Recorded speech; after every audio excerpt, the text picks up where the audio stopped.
Okay, dear friends, and thank you for joining us today.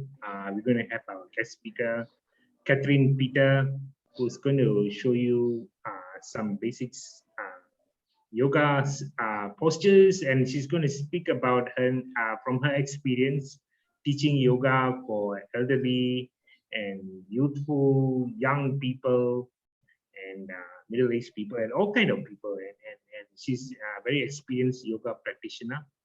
So let's welcome Catherine, and we start with our first speaker for the Health and Wellness Symposium. And all yours, Catherine. Hi Krishna, I'm Catherine. I studied Hatha Yoga, and simultaneously I have been also trying to learn different types of yoga because I teach young people, I teach a lot of flight attendants, and I also teach a lot of old folks, but the old folks is voluntary. So what I have gathered, I always try to, even like for today, I didn't prepare anything. I just go with my intuition. I feel what the people need. And then before that, I'll meditate. And I don't have a sequencing or a paper which, I prepare. I always just meditate. And then I look at the people. Today is a little bit difficult because it's Zoom, but normally it's face-to-face, like the old folks or the young people. Then I know exactly what to do. So I'll just close my eyes. We'll just chant the opening prayer. And I'll just go with my intuition. You can bring... Okay, when I say yoga mudra later on, you're going to bring your hand to a fist, your thumbs in and close your hands.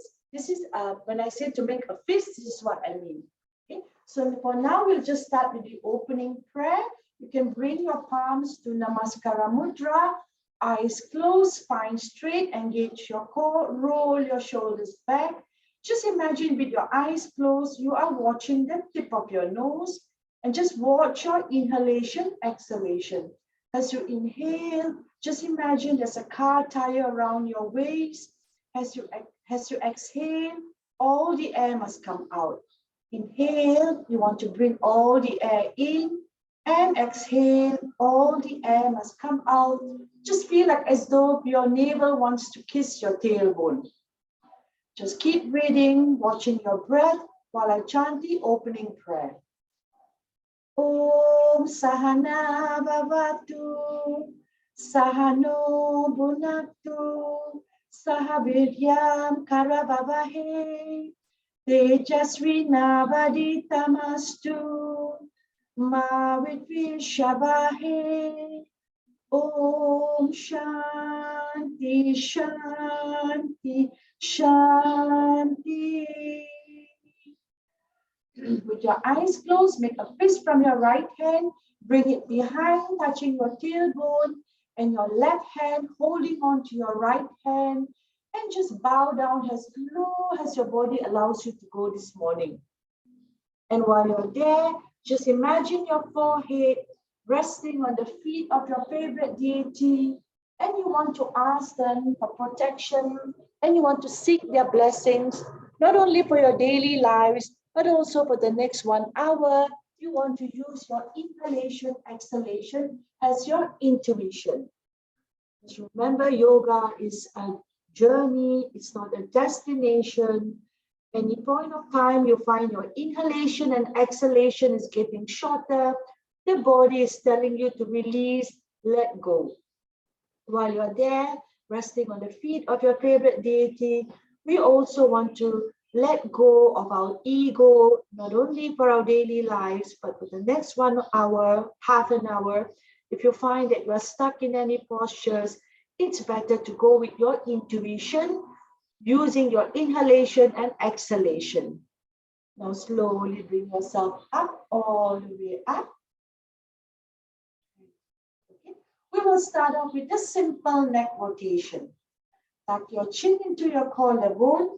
Inhale to the right and exhale to the left. Inhale to the right and exhale to the left. Last time, inhale to the right, slow motion, and exhale to the left. Very good. Now we're going to do an anti-clockwise, starting with your chin tucked into your collarbone. Inhale to the left and exhale to the right. Inhale to the left and exhale to the right. Last time, inhale to the left and exhale to the right. Come back again to the center and we will do a shoulder rotation. Place your palms on your knees. As you inhale up, you want to roll the shoulders back and exhale down. As you inhale up, just imagine that you want to set the intention that your shoulders wants to kiss the tip of your ears. So inhale up, roll the shoulders back and exhale down. Inhale up, roll the shoulders back and exhale down. Inhale up, roll the shoulders back and exhale down. Last time, inhale up, roll the shoulders back and exhale down. And now we will do anti-clockwise. Okay, bring both your palms facing each other. So we're not going to do like, like how in Zoom the kids are doing this way. It doesn't have any effect. How we're going to do it, palms facing each other.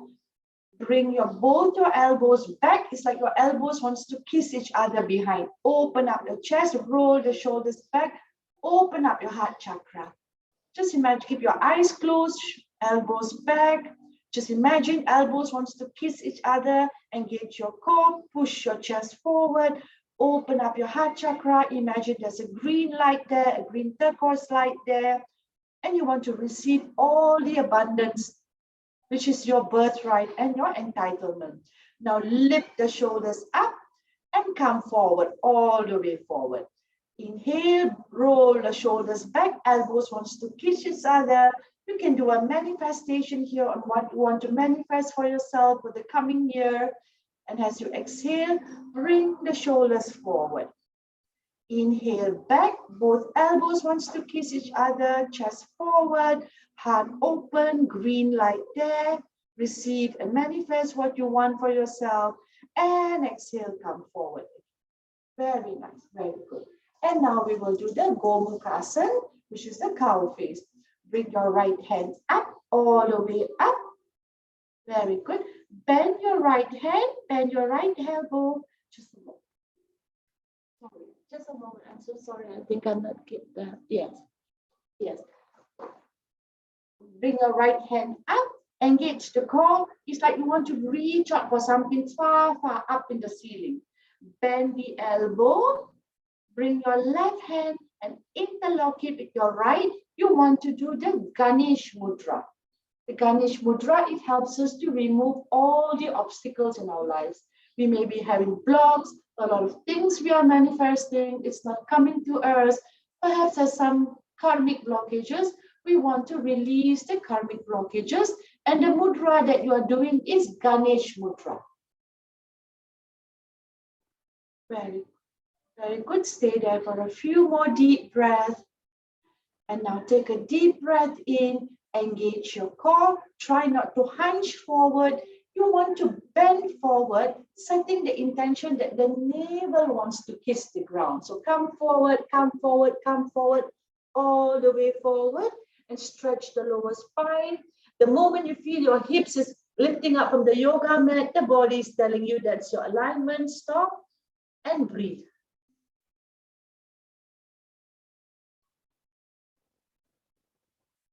Now slowly bring yourself up again. Release the left hand first and then release the right. Bring your right hand across your shoulder, and your left hand like a clip, You want to clip it this way. Okay. While you're there, just imagine that your left hand is pulling your right hand, but your body doesn't go there. Your body stays still. Face looking forward. You want to feel the stretch in your right neck on your right shoulder. Very good. And now we're just going to do a simple eye exercise. We try to do like a 2-in-1 now. This simple eye exercise, as we notice, all the Indian classical Bharatanatyam dancers, despite their old age, they hardly wear thick reading glasses. That's because in their younger days, they're constantly massaging and stretching the eyeballs by doing the eye movement. When they're doing the dancing, they move their eyes a lot. So we're going to open up your eyes as wide as you can, like a scary ghost movie. Open up the eyes as wide as you can. Look to the top right of the ceiling. Look to the bottom right of the ceiling. Look to the top left of the ceiling. Look to the bottom left of the floor. Top right, bottom right, top left, bottom left without moving the face. Only the eyeball is moving. And now just use your imagination. It's like you want to draw an infinity sign with your eyeballs. So top right, bottom right, top left, and bottom left. And then use your imagination and roll and stretch your eyeballs. You want to massage and stretch the eyeballs, drawing a big infinity sign with the circle. And now slowly release the left hand, release the right, and lift your left hand up, engage the core, lengthen the torso. The rib is also lengthening, lengthening, lengthening. Now nicely bend the left elbow, bring your right hand behind and interlock it this way. You want to interlace it like a Ganesh Mudra. You're going to bring your left hand up, bend the left elbow, right hand and left hand, and make a Ganesh Mudra like this. As I said earlier, the Ganesh Mudra helps us to remove obstacles from our lives. If you find it's a little bit tight, as I said, we are not here to impress anyone, but only to express ourselves, the divine. As we honor our body as a temple of God, you don't want to challenge your ego by overdoing it and causing damage to the body. Just keep reminding yourself, yoga is a journey, not a destination. Just do your best, using your inhalation, exhalation as your intuition. Now engage the core. Remember, you want to bend forward, setting the intention that the navel wants to kiss the ground. Slowly come forward. Keep going, keep going, keep going. Once the hips is lifted up from the mat, the body is telling you to stop, and that's your alignment. And remember to breathe deep inhalation and long exhalation. Nice and slowly bring yourself all the way up. Release the right hand first. Release the left hand going across your right shoulder. Right hand, clip it nicely. Use the right hand to pull the left hand a little bit. Open up your eyes as wide as you can. Look to the top right, bottom right, top left, bottom left. Nicely roll the eyeballs. Keep going. Top right, bottom right, top left, bottom left. And then use your eyeballs to draw an infinity sign. The bigger you open your eyes, the better you get to massage your eyeballs. Very nice. Now slowly release your right hand, release your left hand. We want to do some abdominal twist. Okay? Place your right palm on your left knee. Place your right palm on your left knee. And you want to rotate, rotate, rotate very gently, no jerky movements. Just imagine that your body is like a baby and you want to treat the body like a baby. So gently rotate, rotate, rotate the left shoulders and see if you can gently swing your left hand to touch your inner right thigh. Touch your inner right thigh and your shoulders should be pointing 6 o'clock. Use your right palm to press your left knee down, left shoulder rotating to the back. If you can't touch your inner right thigh, you can also use your left palm to place it on your hips, your thighs, or anywhere you feel comfortable. And every exhalation, you want to rotate, rotate, rotate the left shoulder all the way to the back and feel the twist on your left waist. You may even feel it different somewhere, a stretch, as we all have different bodies and different anatomies. So just go with your own breath, no comparison, eyes closed, watching the tip of your nose, left shoulder, rotating, rotating, rotating all the way to the back. Very nice, nice and slowly release the left hand first. Now place the left palm on your right knee and rotate, rotate, rotate, rotate your right shoulders very gently. Keep rotating. Look over your right shoulders and try to see if you can place your right palm to touch your inner left thigh, and rotate the shoulders all the way to the right. Keep rotating your right shoulders, rotate, rotate. Try to see if you can make an alignment of 6 o'clock with your shoulders.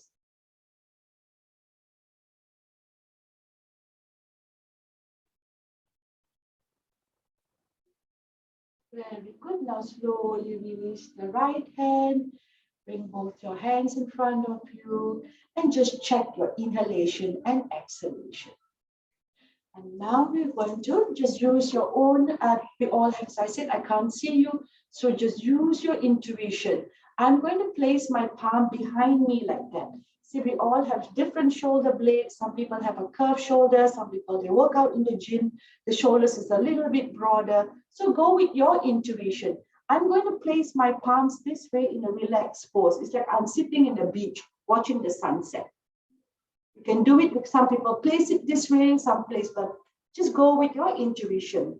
And now we're going to lift the pelvis up and the knees is going to touch the ground. Okay, you want to bend the spine back.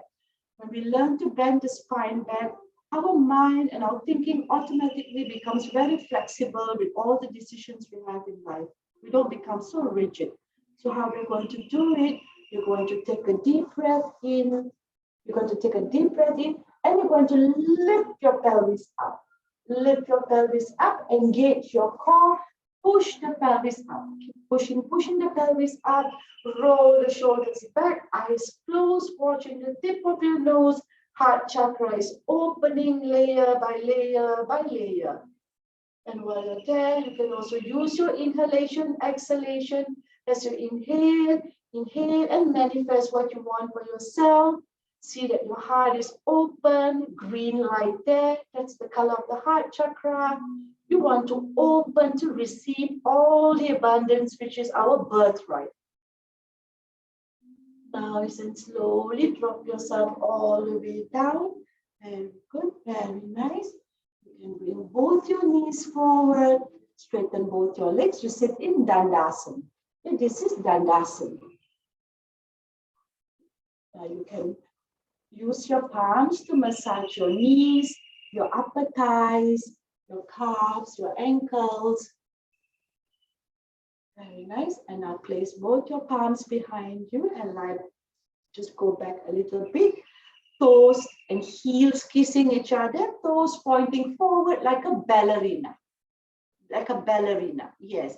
Now try to see if you can make 3 rotations to the right. Big circles to the right, 3 times. Very nice. And then now try to see if you can go anti-clockwise. Nicely rotate the ankles.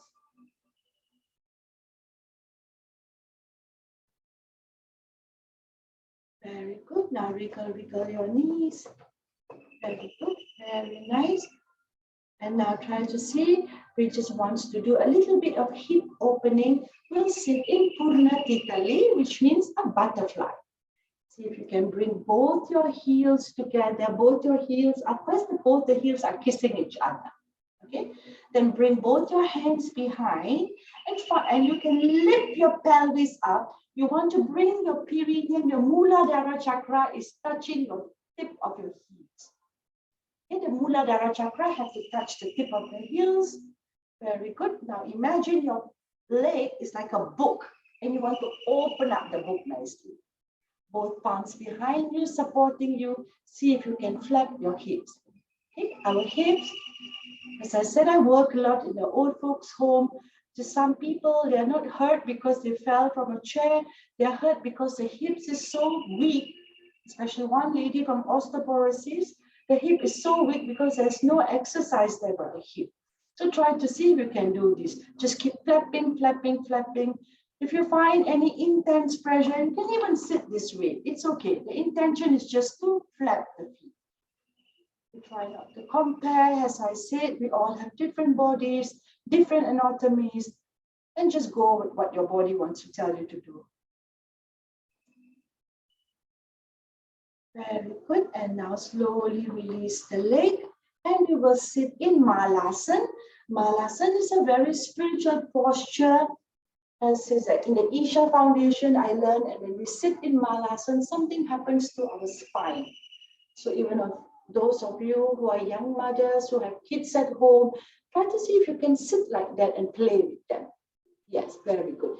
Use your right elbow to open up your right heel and your left elbow to open up the left. Hands in Namaskara Mudra. Try not to concave the spine forward. Engage the core. Push the pelvis forward. Sit in Malasana. Eyes closed. Watching the tip of your nose. Spine straight. And just imagine between your eyebrows, which is your Ajna chakra, there is a light there. And the light is getting brighter, brighter, brighter on your face. It's brightening, it's taking away all the darkness which has been bringing you down. Very good. And now those of you who can manage, we will do the Kandasan, which is you're going to place both your palms gently down to the ground, very gently down to the ground. Straighten your left leg, heels and toes pointing out. Very good, very nice. See if you can bring your right hand into your inner right thigh, interlock it, left hand behind, Ganesh Mudra. Try to do the Ganesh Mudra again.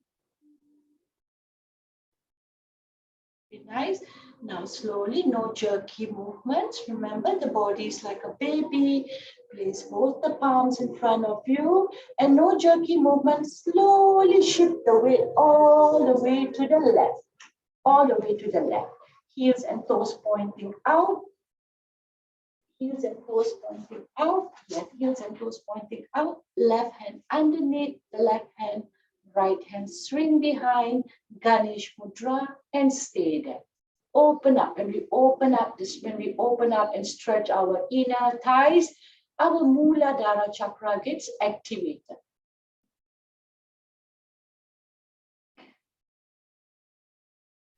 Yes, now nice and slowly. First release your right hand. Release your left hand. Very nice. And now try to see if you can come to sitting position. If your yoga mat is very thin, make sure you have like a knee pads underneath your knees. Very good. And you will sit in Vajrasana. Vajrasana is also very good for you to sit, especially if you are eating or after a meal. Okay, by sitting this way, we help our food to digest faster. As you see, like the Japanese women, they all sit like this in Japan when they eat, and the lowest rate for obesity is in Japan. So we just try to see what we can get, the goodness of every culture, and we try to practice it. You sit in Vajrasana, interlace both your hands in front of you, lift the hands up, okay, engage the core, lengthen the spine, rib is getting longer and longer and longer, and interlace both the hands, palms facing up, okay, so palms facing up, and just imagine that you have a tea light on your palm, and you want to offer the tea light up to Lord Krishna. Engage your core, lengthen the torso.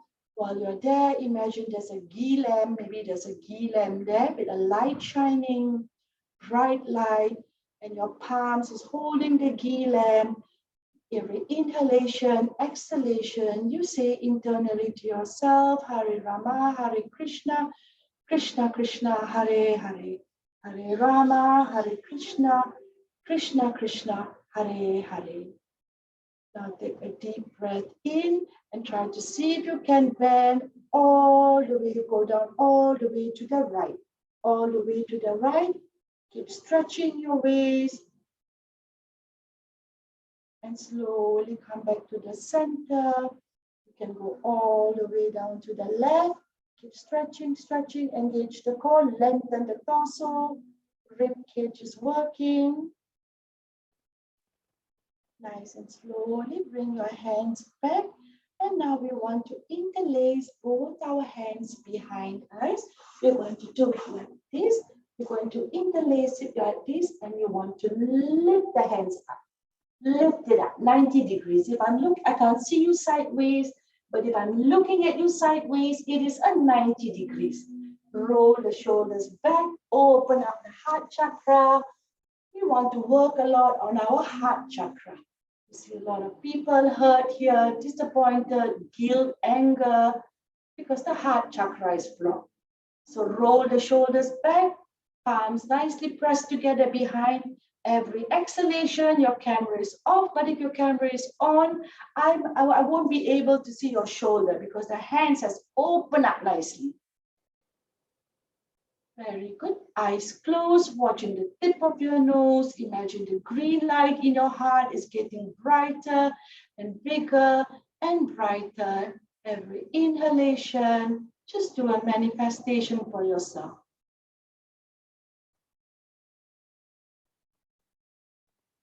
Very now, nice and slowly bring the hands back. Roll the shoulders back. You can use your palms to massage your neck, your upper back, your shoulders to release all the tension. Very good. And then now we will just, as we're about to end, as I know I only have half an hour, we will do a simple abundance Lakshmi meditation. Okay? You can just keep your eyes closed. You can continue to sit in Vajrasana, or you can sit in any comfortable position that you want. Okay? So how we're going to do it, you're going to keep your eyes closed. I'm going to chant. You're just going to focus on your inhalation and exhalation. We'll start off, you'll do the Kapit Mudra. How you do the Kapit Mudra? The index is inside the thumb. Yes, index is inside the thumb. And now your right hand over your left. Your right, okay, you cross your right over your left. Cross your right over your left and come to this position.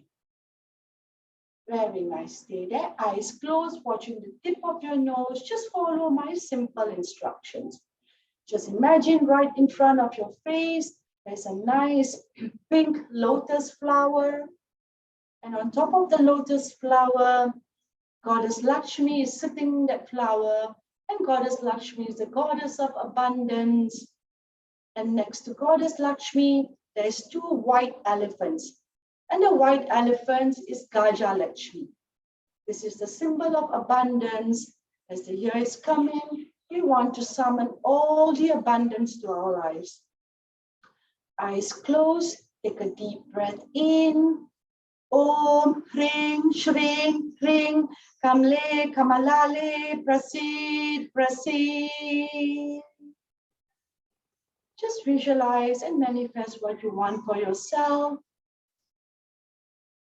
Take a deep breath in. Om, Hring, Shring, Hring, Kamle, Kamalale, Prasid, Prasid.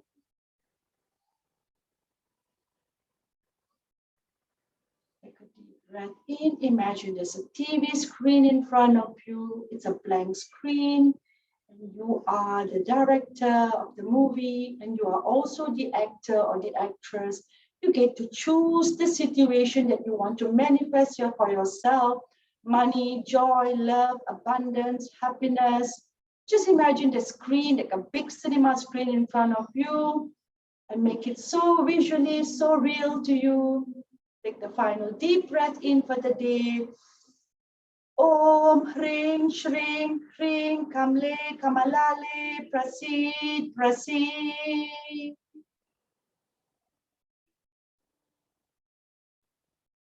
Very nice. With your eyes closed, you can rub your palms together as hard as you can. Keep rubbing, rubbing, rubbing. Just keep rubbing until you feel that your arms is going to break. Keep rubbing, rubbing, rubbing your palms. And now place your palms on any part of your body which is hurting. Place it anywhere which is hurting. You can send some love and light to that area. Imagine there's a green light in your palms.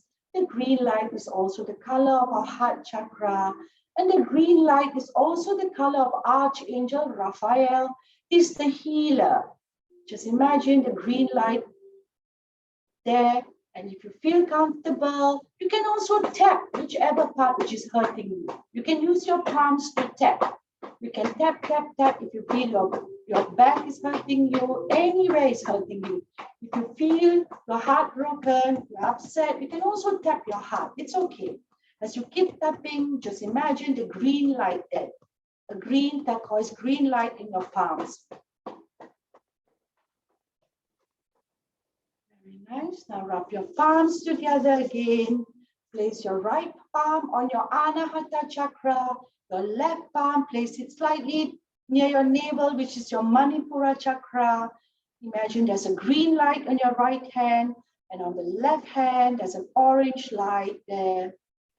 As you inhale, you want to say a gratitude prayer to your body. You want to thank your body for working so hard, for serving you all these years. And you can also talk to your body. The more grateful you are, the more we will receive. You can say, body, thank you for serving me all these years. Please continue to serve me until I take my final breath. You can also say this affirmation: within me lies the power and energy to heal my own mind, body, and soul.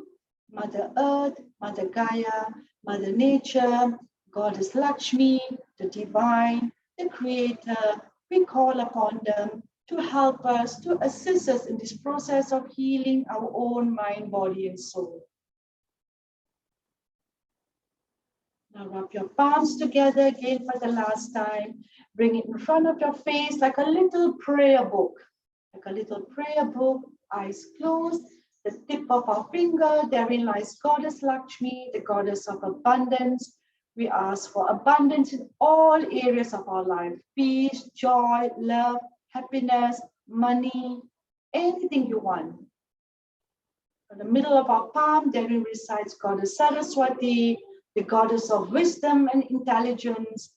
Also our spine is all our Sushumna Nadi is also known as Saraswati. We want to make a conscious effort from now on to keep the spine straight, as when the spine is straight, we are honoring Goddess Saraswati.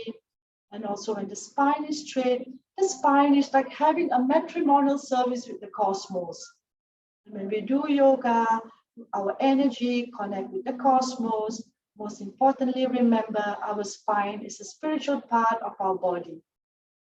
And in the middle of the palm, the goddess Saraswati, we ask for wisdom and intelligence to always be in the right place at the right time, and also to eat what's only good for us. Let us have the wisdom to choose what's only good for our bodies. At the base of our palm here, therein lies Lord Krishna, the most powerful one of all. We want to call upon Lord Krishna to give us his power. We ask for willpower today to stay away from anything, anyone, any situation which we find uneasy. We want to have the willpower to walk away and stay away. And most importantly, since it's a yoga session, we want to ask for willpower to stay away from any food that doesn't serve our body anymore. Now slowly close your prayer book, bring it in front of your Anahata chakra with a big smile of conviction, knowing and believing that you can heal your own mind and body with the help of the Creator. You can open your eyes with a big smile of gratitude. Namaste.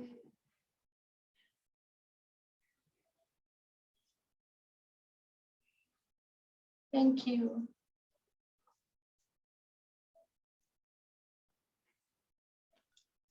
Thank you, Catherine. And that was a beautiful session that you just gave.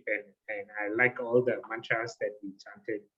And you are so flexible, and your instructions are very, very clear. This is something that I really liked, and it was a good session. I'm sweating, and probably I'm not as flexible as you, but I tried and I enjoyed the session very much. I'm sure everybody enjoyed this session from Catherine. If you have any questions, probably we have 1 or 2 questions if you like to ask. If you also like to reach out to Catherine, please message me from wherever that you connected with me, and I'll be happy to extend a contact to you so that you will be able to reach out for her for support and help. And she's an amazing teacher. And she's a wonderful yoga teacher. And I'm very happy and very delighted. And thank you, Catherine. So, okay, I think there are no questions. It must have been very, very clear, and it was a good experience. Yeah, thank you. So I'm now going to invite the next speaker, who is Sonia, who is going to speak on women's wellness, and she's also an amazing practitioner and a yoga teacher, and I'm sure all those ladies who are gathered here would love to hear from her and improve your wellness in the most unique ways. Yeah. So all yours, Sonia. Thank you. Very good morning to everybody. Just checking that everyone can actually hear me nice and clear. Great. Can I request just if you do not mind, just try to on the video so that we can all see each other in this Sunday morning, and appreciate the wellness that we all can share during this half an hour of sharing. One second.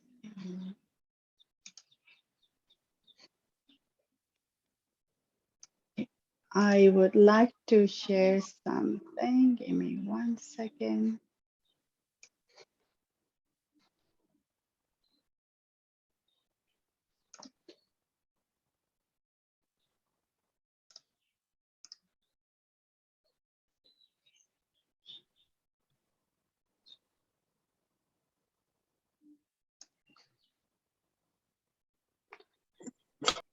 Okay, since everyone's having you're on mute, and can you just give me a thumbs up and thumbs down if you can see the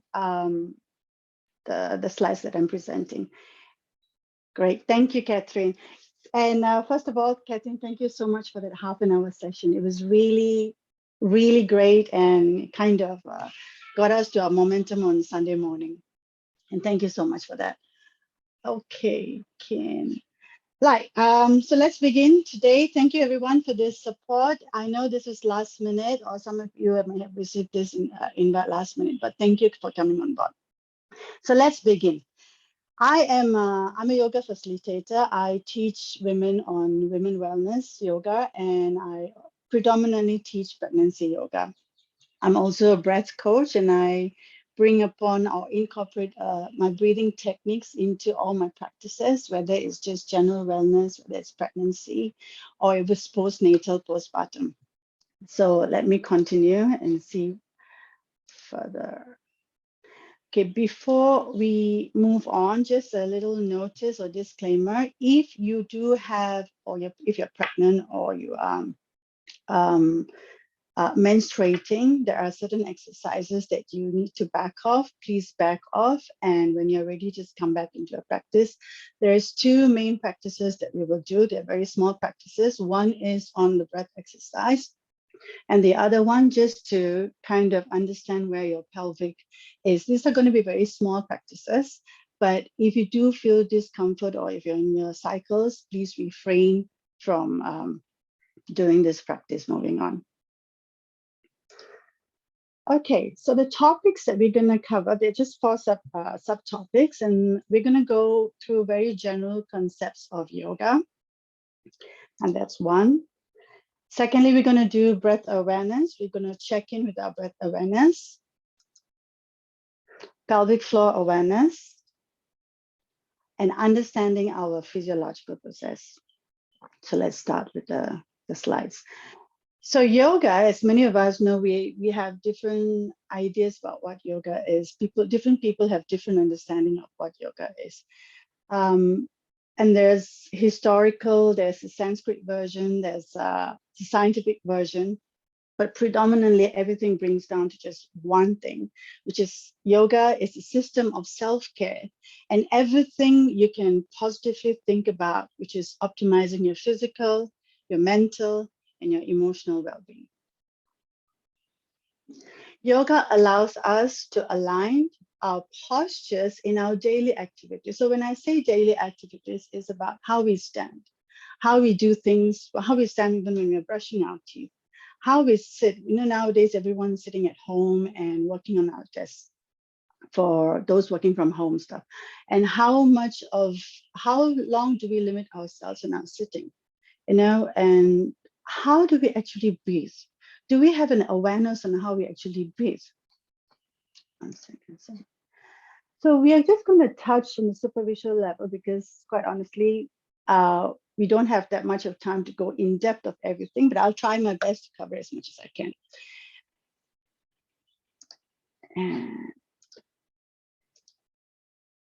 Okay, so let's touch base very quickly on the common benefits. Some of these benefits you are aware of, and some things can come as a refresher, but let's go through them very quickly. Yoga optimizes physical and mental benefits, It increases flexibility, builds strength and balance. This is particularly for our bones, and I'll go through this shortly right after this slide. It improves immunity. It improves our heart function, increases joint mobility and flexibility. This particularly comes in understanding age-related conditions. It reduces stress most definitely, lowers blood pressures, helps lose weight, brings a sense of well-being, definitely balances hormones, manage menstrual and menopausal difficulties depending where we are in our cycle or in stages, boost fertility, supports healthy pregnancy, and which also supports labor and birth and postnatal recovery. So this is the general idea of what yoga is. Yoga is pretty much done in any age or any lifestyle that you come from. And the most important thing is to look after and manage our immune system. As one of the, these are just quotes here that I like to share. Regular practice of yoga is beneficial for your bones because healthy stresses are applied in a variety of unusual direction and strengthens the bones, and it applies layers to the bone matrix. Secondly,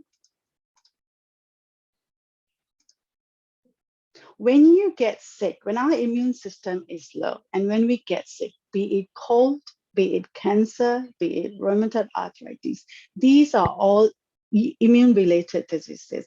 So yoga is predominantly to get our immune system charged well and get flexibility and mobility in our bones and keep us going into different stages of our lives.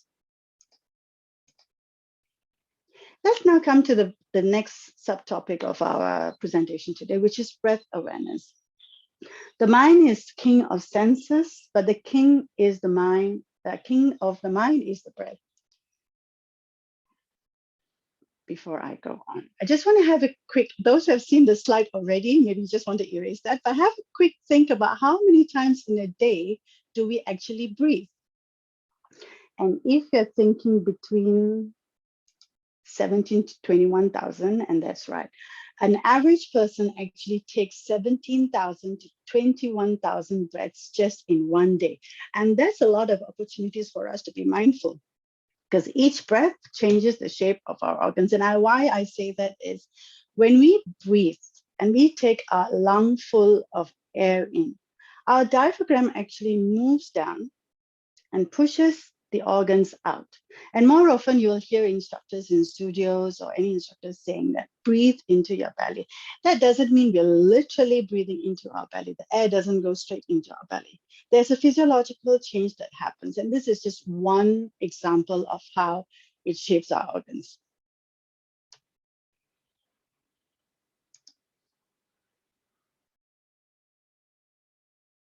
Okay, so these are the many breath practices that we take in yoga classes, and this is just probably the main breath techniques that we use, like Ujjayi breathing, where we expose a lot of our throat to take in a lot of breathing, air in and out. Brahmari breathing is where we kind of seal our hips, our lips, and put the teeth behind our front two teeth and make an sound. This breathing creates a vibration on our upper body.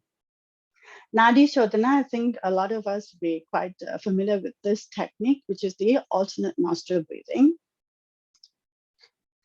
Sound breathing, Sitali and Sitkari, Kapalabhati and Bhastrika. Now, Kapalabhati and Bhastrika are what we call fire breathing, where we kind of do a forceful exhalations from our abdomen, like a short demo. It looks like this. This kind of puts pressure on our abdomen, and Bhastrika is another fire breathing technique as well. Though there is so many breath techniques that we can find them useful in our day-to-day practices, we are just going to touch on just one breathing techniques, which is full yogic breathing. Full yogic breathing, there are many names to it. Okay, it's called breath of life, it's called Vibhaya Swanasana, diaphragmatic breathing, rib cage breathing, sectional breathing, belly breathing. All of these are called yogic breathing. But yogic breathing is contrary to the normal breathing. Why so? Because yogic breathing brings conscious effort into observing how you breathe through your nostril, to your chest, to your abdomen, and the reverse. So this slow breathing process increases the capacity of the lungs on your inhalation and then empties the lung full on the exhalation. Now, we have a few moments here. So can I request all of you to actually close your eyes and place one palm on your chest and the other palm on your abdomen, slightly above your navel. And as you close your eyes softly, I'd like to bring you to your attention to your breath. And watch the inhalation and exhalation through your nostrils. As you breathe in and you breathe out, allow your ribs to open to your sides and to your back as you breathe in. And as you exhale completely, allowing the navel to come towards your spine as your ribs collapse. And we'll do this a couple of times. So with me, as you inhale, your chest rises, your abdomen rises. And as you exhale, your abdomen sinks in, your chest and ribs collapse back to its original position. A few more cycles with me here. Inhale, 2, 3, 4. Exhale, 3, 2, 1. Inhale, 2, 3, 4. Exhale, 3, 2, 1. Last cycle. Inhale, 2, 3, 4. Exhale, 3, 2, 1. You can gently open your eyes and release your palms back to your knees if you're sitting there. So this done in a longer period of time increases your respiration at a cellular level. And of course, the scientific explanation is beyond the scope of today's presentation, but we can definitely use the analogy to incorporate this into our daily conscious breathing practices. So let's move on. So what are the common benefits? There are many, many benefits in breathing techniques, but let's just look at the common benefits. Breathing is the number one component towards healing and restoring ourselves. It improves immunity miraculously. It increases our energy level, physical level, mental balance, and emotional balance as well.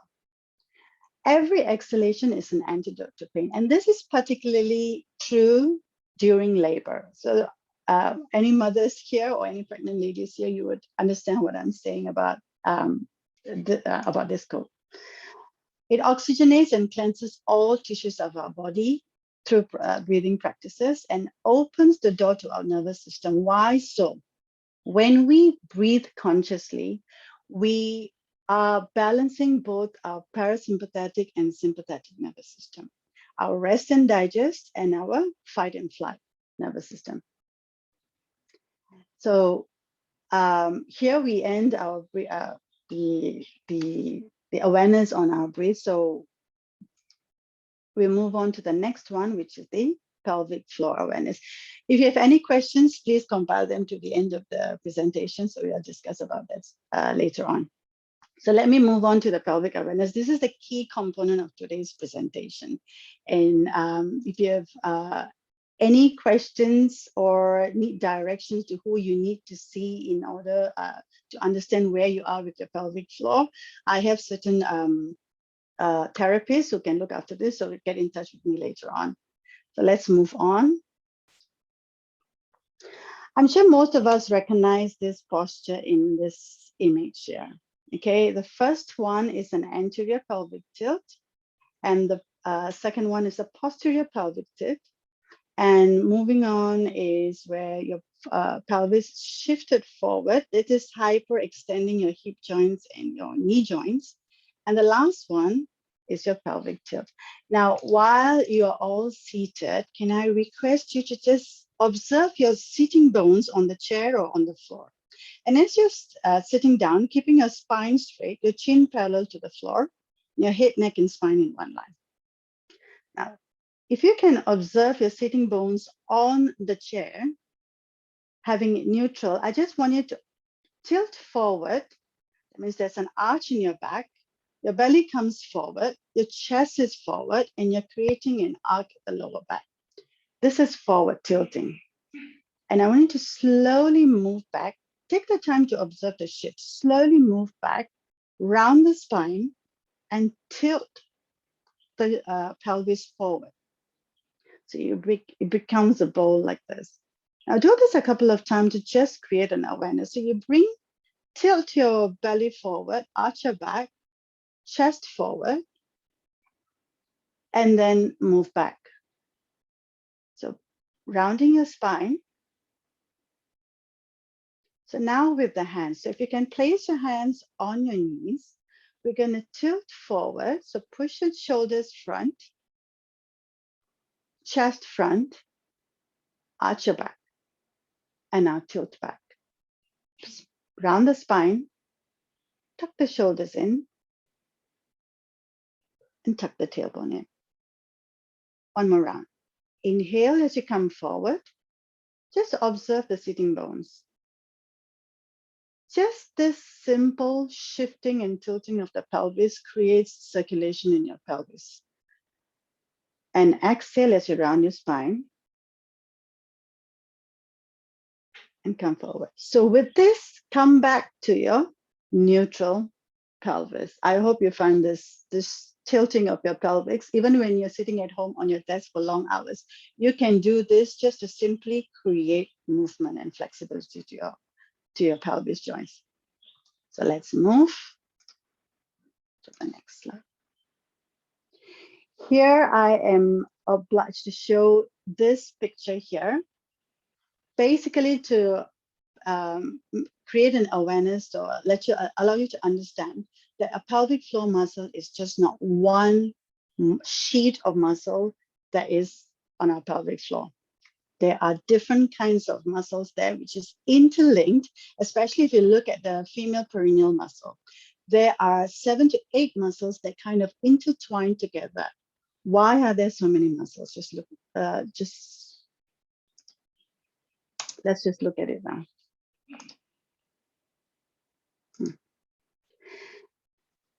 There are many muscles in the pelvic floor, as we saw in the earlier picture. And what are the key functions of these pelvic floor muscles? 1 is to support our internal organs. 2, provide structural and core support. Control peeing, pooping, and prevent leakage. It keeps everything in place when we sneeze, cough, laugh, jump the rope, or even when we're on the trampoline. And what are the symptoms and causes that can shift this balance? Changes in weight, hormones, posture, definitely. Women who have gone through birth and labor, but in means of any kind of choices, whether it's vaginal birth or it's a cesarean. And if PF balance is not maintained, what happens?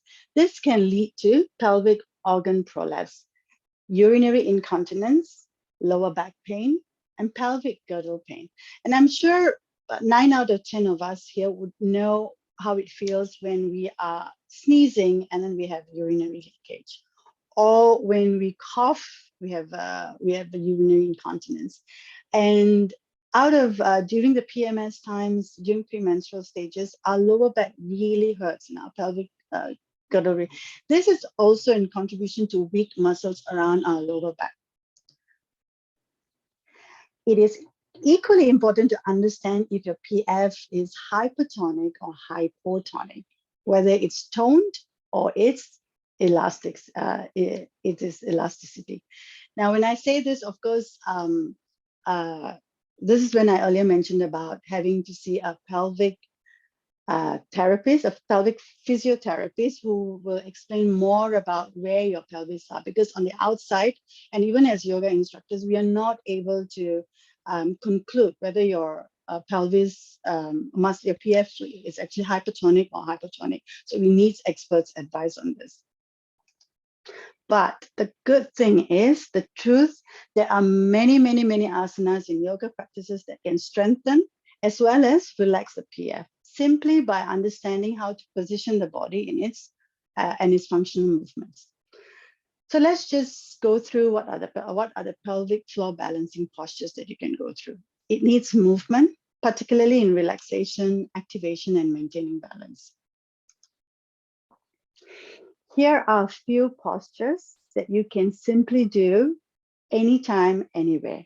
You don't have to necessarily roll out and stagnate yourself to 1 hour. You can do this whenever you're watching TV. You can do this whenever you're on the bed, especially postures like happy baby or glute stretch. You can always do them when lying down on the bed. So here are some postures that focuses on pelvic circulation. It balances the pelvis, massage the reproductive organs, and tones the pelvis. Here you can see that they also encourage diaphragmatic breathing or belly breathing. Stimulates ovaries and lifts uterus. Now, postures like this, and I think those were in earlier practice today, Catherine did some pelvic tilts. She did some kind of a bridge pose here. These postures allow to lift the uterus up and get back to its position. These are cat-cow. This is very similar to what we did earlier on while sitting down. So while lying down, you can do supine twists, you can do inversions, you can read a book, take a book, put your legs up on the wall, you can do a child pose. These are very simple postures that you can choose to do at any time. Now, you don't always have to go and run and book a slot in the macro studios to do your yoga practice. These are presented here for you to do at home as well, by simply using props that you have at home, like the chair or the floor, bolsters, pillows, cushions, blocks, whatever you can have, get your hands on. You can simply exercise these postures. Now we're going to move into the last subtopic of today's presentation, and that is to understand the physiological process. As women, we all go through these stages in our life. So let's understand what are the guidance. Find a practice that allows you to energize through the movement you experience during your cycles. There's peak of ovulation during the luteal phase and on our menstrual cycle, 5 to 7 days, and through our follicular phase as well. So try to understand where you are. So if you are in a peak of ovulation, you can do your intense vinyasas, your headstands, your inversions. And when you're coming down towards your menstrual cycle, try to tone down the practices. A lot of pranayama can help to reduce and relieve PMS pains as well. And as you're out of your menstrual cycle, slowly introduce and steadily bring in by gradually introducing your inversions and dynamic practices. This regarding the cycles can and has resulted in research in subfertility, constipation, and other women-related conditions and complications. So it's really mindful for women to be cautious of those. Lastly but not least, yoga is for all ages and lifestyles. So yoga can be done even if you need props, even if you need modifications, even if you don't do headstands. You can, even if you can't touch your toes, even if you're not flexible, and even if you don't go to studios, all yoga practices can be done at the comfort of your own home. And here I send my acknowledgement to Dr. Saravanan for holding this platform for my sharing, to all my lecturers, mentors, and everyone presented here this morning. And it's a wrap. And I welcome any questions that you have. Thank you.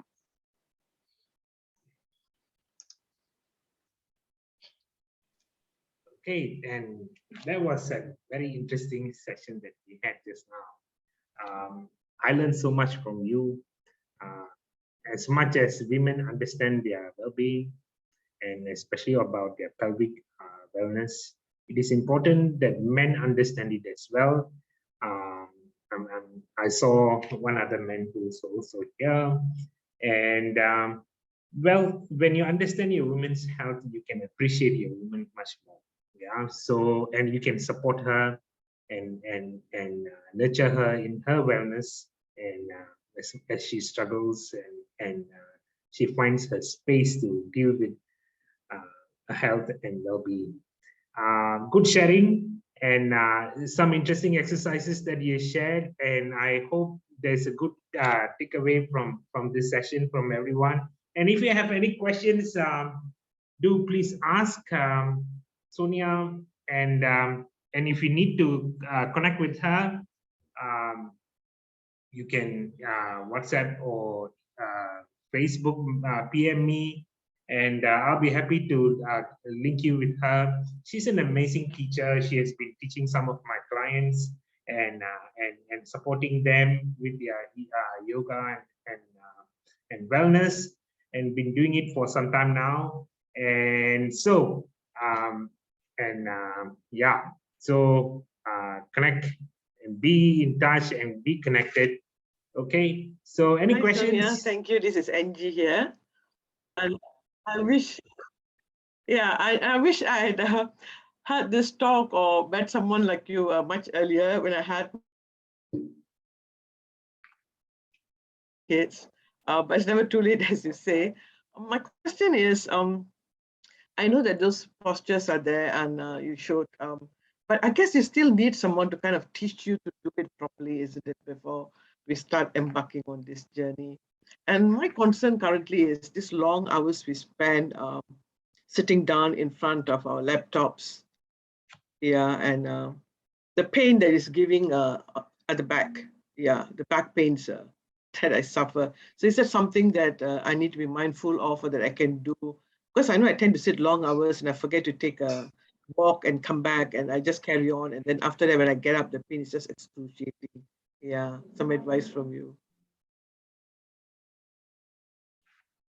Thank you for the question, Angie. I think the first step to anything is having to know that you need to attend to it. Because once you have the awareness of wanting to attend to it, I think then there becomes a lot of outlets there where you can reach out to.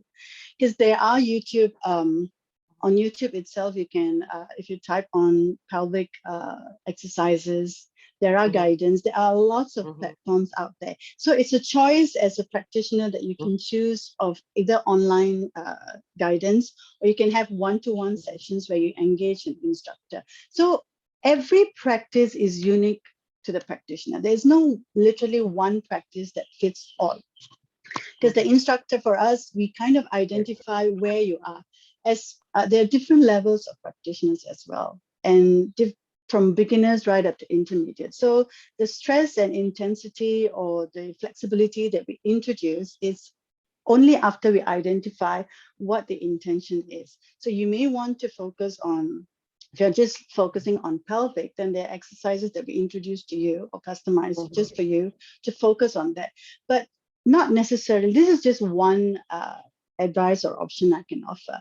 But more often, if we click on, even in Google, or if you go into Pinterest or wherever, if you Google and find out there are 1 or 2 or 3 postures that you can do just by standing and getting away from your desk. That could be as simple as standing, and simple as forward bending, side stretching, and back bending. Just allowing us to create that movement itself relieves some pain. But of course, in the long term, it takes conscious practice, whether it's daily practice. It's just bringing ourselves to understanding that we need to do something. It's just bringing ourselves back to that awareness. I hope that helps. Yeah, no, I did see the YouTube, but it's just I didn't have the courage to try some of these things in case I cause more damage than any good, because I have arthritis as well. So I'm just being mindful. Yeah. But thanks. I'll look up. Yeah. Yeah. Arthritis is it's common. I would say it's common in our community. It's not normal. It's common, and for arthritis, movement relieves your pain. Yeah. As much as you move, you relieve the pain. And very little that you need to do sometimes. You'll be quite surprised. There's very little that you need to do. You just have to move like 5-10 minutes, having to move your ankles, your toes, and then slowly working yourself way up to your waist or to your hips. It relieves pain. And yoga builds strengthens your bones as well. And we are also mindful as we age. We have age-related conditions. Our bones density is also reduced, right? So we are very mindful when we incorporate certain postures that we do. Of course, in the very first practice, you're not going to push yourself and forget all about it. It's gradually building and having that relationship that you build with your practice. So there's always healing that takes place when you start practicing. Hope you get better soon. Thank you. Thank you. You're so clear, and it was really very useful. Thank you. Thank you. Okay, I think we have a couple of questions wonderful. Here. There's one more question that has come. This is from Nageshwari Bernard, and she says, thank you for your sharing.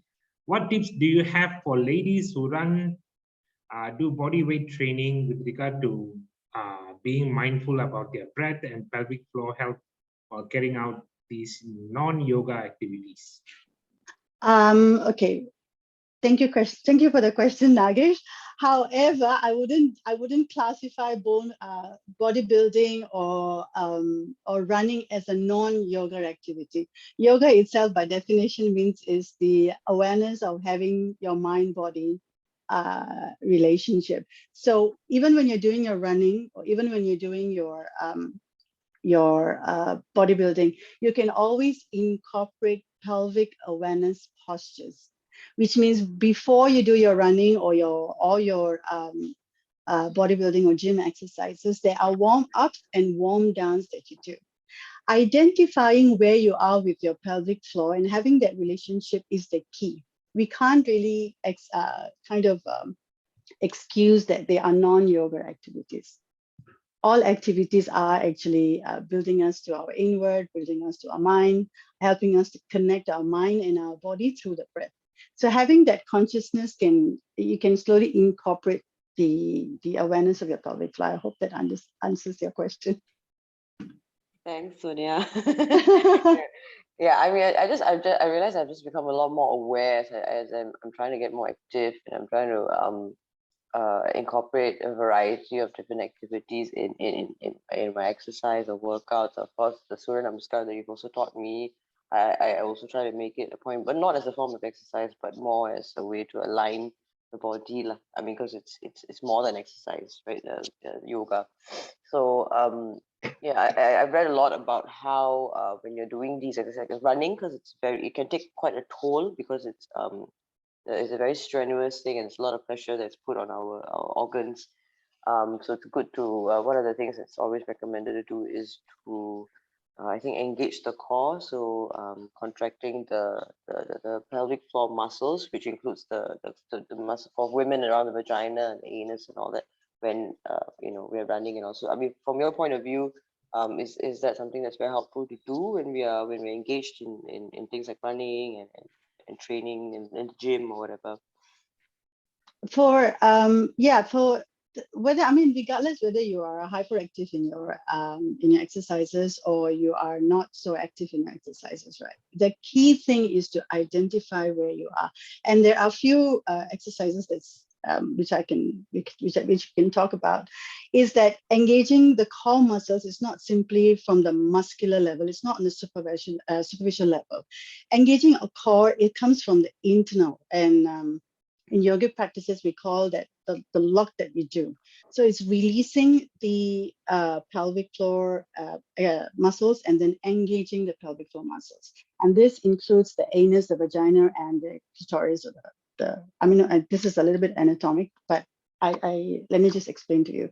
So as you inhale, the diaphragm pushes down the organs, right? And kind of visualize that your pelvic floor muscles are also relaxing as you inhale. As you exhale, you kind of bring the pelvic floor muscles back in. And if you can do this by simply observing, I know this is a very controversial topic. Some people can't even feel it. And there's nothing wrong with that, but it all starts with visualizing. So if you can visualize this, and no matter what exercises you're doing, it could be as simple as lifting a box as you bend down, could be carrying a child, could be lifting something off from the shelf above, it could be anything. But if you are doing an activity and exhaling, it has a different impact on the pelvic floor muscles. So the key thing is to really connect with the pelvic floor and then making the conscious relationship. It's just purely being aware. Yeah, thanks, Sonia. I think that last tip that you offered about observing how, when you inhale and exhale, I think that's very useful to incorporate. Simple and useful. And if you can just take back this, the next time you try to pick something up or reach out for something, observe if you're actually inhaling or exhaling.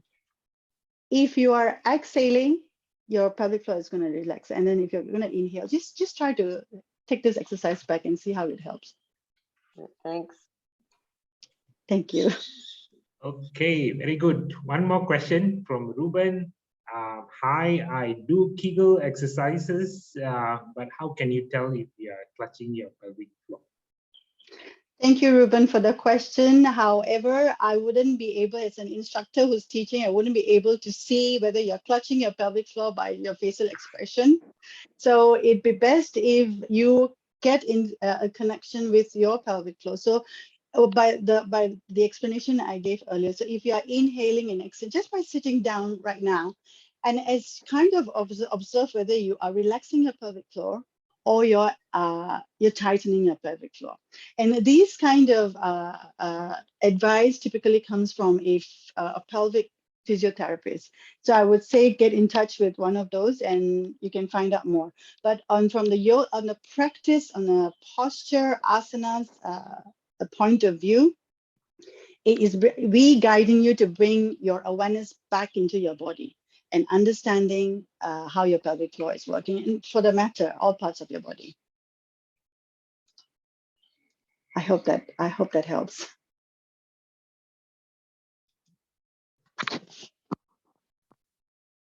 Is Ruben there? Sorry. Right. So I guess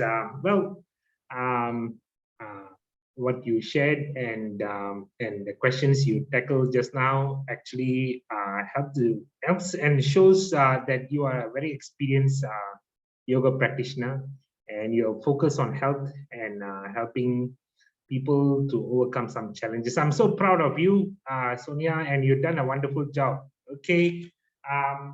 Any more questions? If not, then it's my turn. I'm going to take on and share with you about breathwork and also how we're going to manage stress. Okay, so here am I. I'm just going to do a little bit of shifting and okay, wonderful.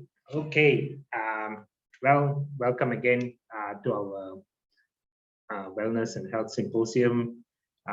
We are cruising along, and this evening we have another amazing session lined up for you. I hope all of you can join us this evening as well. Let me share my video. Okay, this is something that I wanted to share with you.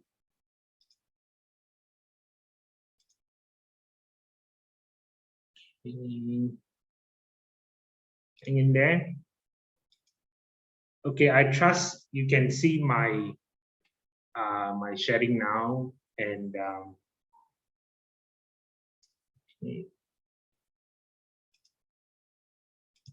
okay, so Rasi yoga and breathwork.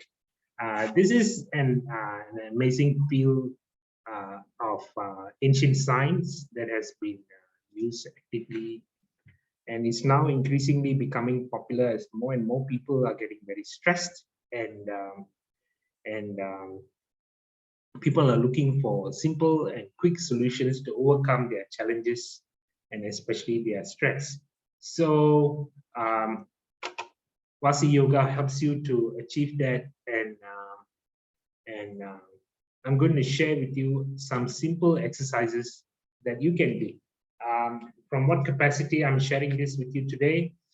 I'm a naturopathic physician, and at my clinic, I provide remedial solution to illness and disruptive emotion. I've been practicing since 2005 in Singapore. The solution involves coaching, nutrition, diet, and we use body weight, bioaffinity, energy enhanced supplements, and also metaphysical medicine. Okay, holistically, I help with pain, diabetes, cholesterol, hypertension, which are metabolic disorders, skin challenges, cancers, and stress management. This is what I primarily focus on in my practice, and in the years of practice, I've had some amazing experiences and challenges that were overcome through our support for our clients. So, what is Rasi yoga or yoga? Yoga is basically an opportunity to live a very balanced life. You try to trigger a balance between yourself and your lifestyle or your own life. And this balance is achieved through simple exercises, self-awareness, sustenance, and coexistence.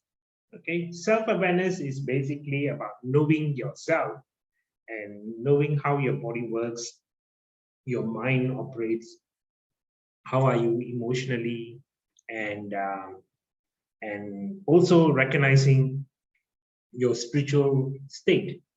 And in this yoga, you also learn about sustenance. So it's about taking care of yourself, providing for yourself, supporting your wellness, and paying attention to your well-being. It is something that is very, very important, because when you experience this life, you need to be a person, someone who's alive, and only when you're alive, you can experience all the things that you're going to experience in this life, right? And as much as you exist in this world, we want to strike harmony and balance in this world. So we would want you to coexist, right? As you coexist and you include everyone, not to exclude anybody, but be inclusive. And in that process, you start to experience an amazing shift, because you can attain harmony. You know, you can attain peace. You can also improve your abundance and health in all aspects of your life, right? And I'm sure every one of you is wanting to achieve this in your life, and this is something that you would love and you want to do. Excuse me. Stress in daily life, right? Stress is something that we cannot prevent at all, right? Stress is good, it is necessary. However, to remain stressed all your life is a challenge, and it can make you very, very sick. It can keep you mentally affected and out of focus, and it can also bring about a lot of emotional challenges. So we would encourage you to overcome stress and do it in a simple way. In Rasi yoga, one of the simple things that we do is to become aware of your spirit within you.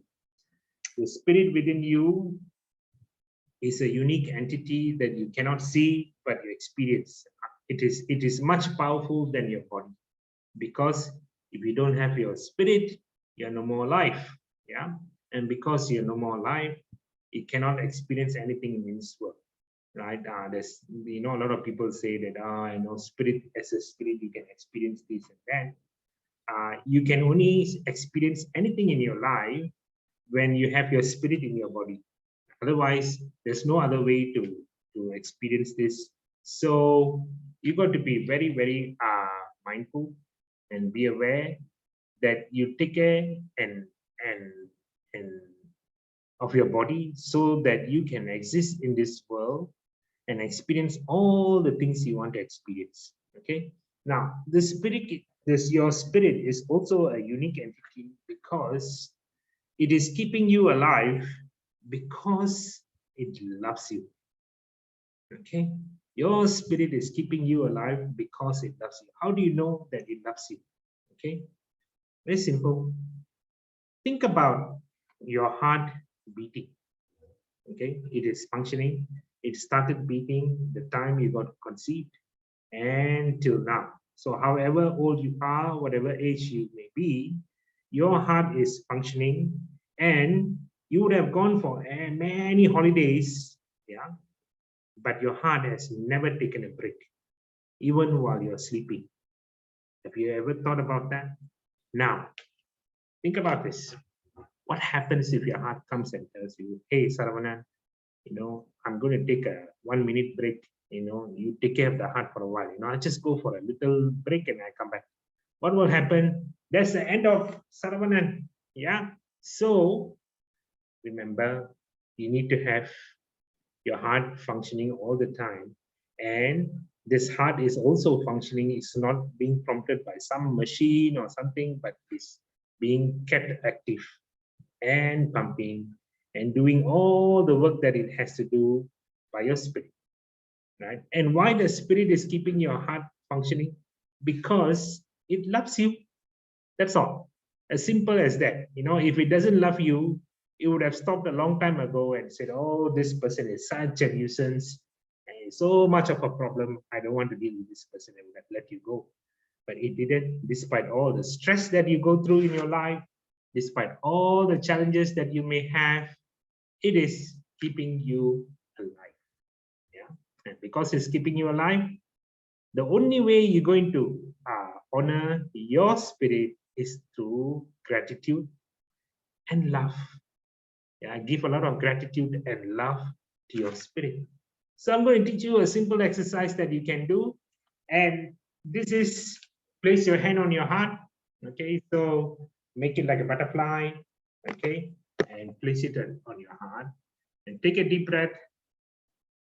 And as you take a deep breath, breathe in and out. And what I like you to do is to focus on your breathing. Just focus on your breath for a few seconds. Continue to focus. As you focus on your breathing, as you breathe in and breathe out,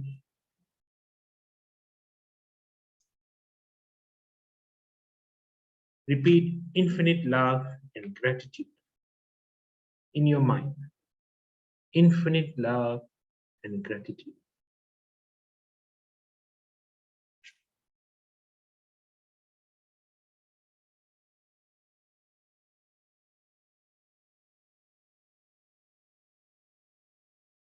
Infinite love and gratitude. Keep on affirming this like a mantra within yourself. Infinite love and gratitude. Breathe and breathe out. Infinite love and gratitude.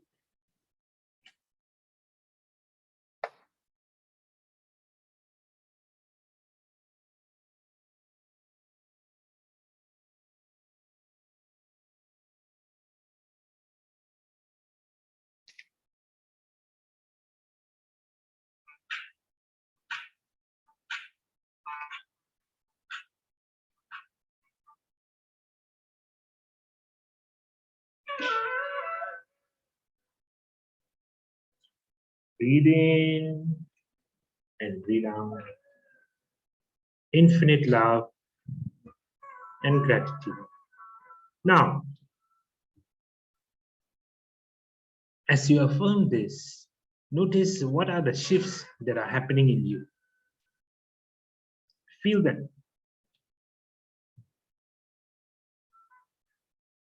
What is it doing to your mind? What is it doing to your emotions? What are the things that you feel on your body? Just become mindful. Infinite love and gratitude.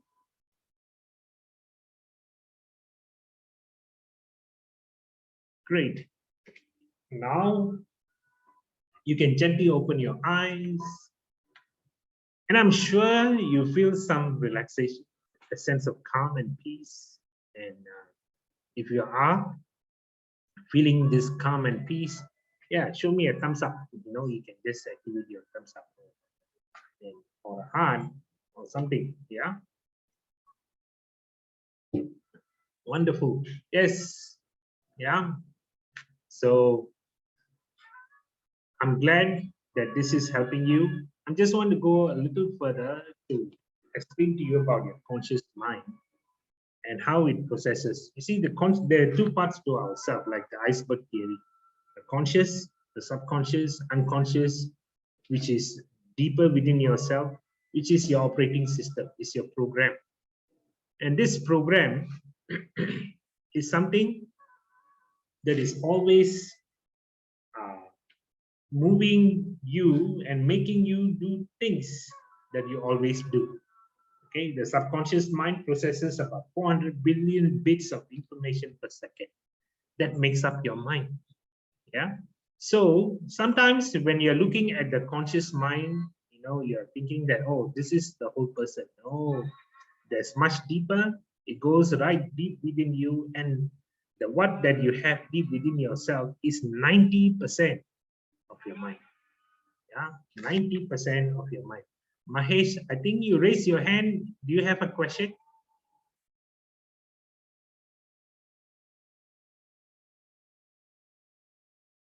Okay. I think that could have been accidental. No worries. We move on.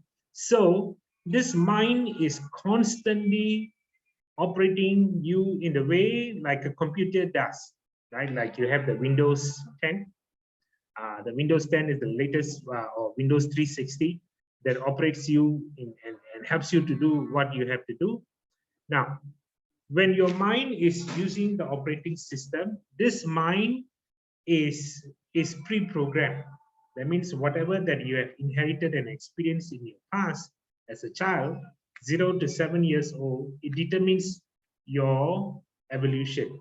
It determines the way you're going to respond to life, and it steers you for the rest of your life. Now, this mind, the subconscious part of your mind, or the unconscious part of your mind, that is which is now your operating system, can actually be reprogrammed. Yeah, can actually be reprogrammed. And one of the ways that you can do is through also Rasi yoga, right? So sometimes your program could be self-sabotaging you. Sometimes the program could be empowering you. But for a variety of reasons, at the rate that the world is operating now, where the challenges that we see from whatever that it is, people are suffering. Very few people are actually experiencing peace and harmony.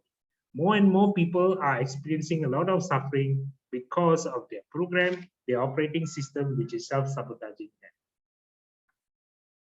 So there are two parts to the mind, as I shared with you earlier, your conscious and unconscious mind. So when the conscious and the unconscious mind, if it is not aligned, okay, if it is not aligned in one line, right, and it starts to be misaligned, then it cannot serve you. Let me give you a simple example. Okay, say you have an assistant at home, right, who's helping you to prepare your food and keep your place clean and do whatever. Yeah. Now you want to eat. I'm sure this is a nice Sunday. You would all like to have something spicy. It's cold and rainy. So probably laksa will be a nice thing to have. Okay. So I see Angie smiling. So if you want to have laksa and you tell your assistant, all right, please make some laksa for me. She says, okay, I'll prepare something for you. And she comes back to you, and after about an hour, and she shows a bowl of cereals with cold milk. How would you feel? You were waiting for laksa to come.